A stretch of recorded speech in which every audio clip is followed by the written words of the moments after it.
Let me just talk a bit about what I do, and I hear a lot of what Paul is saying and what Mr. Samba has mentioned around the development of local communities and localization of industries.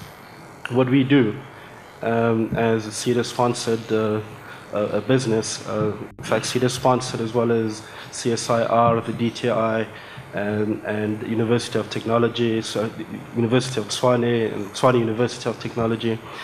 We develop businesses. We develop businesses and entrepreneurs. We grow sustainable businesses so that they can support the larger projects, that they can support the infrastructure projects that we are talking about, so that they can go ahead and create sustainable growth. We develop young entrepreneurs. We develop entrepreneurs. We're not ageist. We're not sexist. We develop entrepreneurs because we want to create sustainable economies, and we want to create economies that support major infrastructure projects. Okay. In talking about that, one of the projects we've been currently working on is in the energy sector. We're working alongside Eskom, who have identified that there is a gap in the market when it comes to energy efficiency, energy audits. And they realize that to be able to roll this out in this country, for example, they would need the help and support of small businesses, small entrepreneurs to run operations, to run businesses and to support this. What we've done and what we are doing currently is working alongside them to develop those businesses. We develop them through getting them compliant, legally compliant. We help them manage their financial management, because we understand that most businesses and young entrepreneurs would probably need hand-holding, and that's what we do. We hand-hold businesses for up to a period of 3 years so that they can go out and become young fledgling businesses.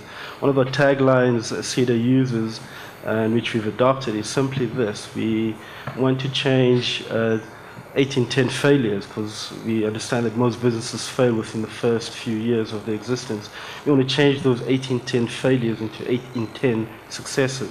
And we do that by providing the mentoring, the coaching, and the business support. We find the finance, we find the money for these people.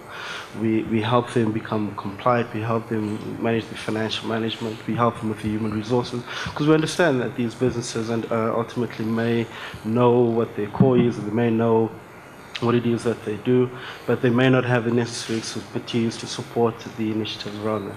We've done that with Eskom and development in the energy sector.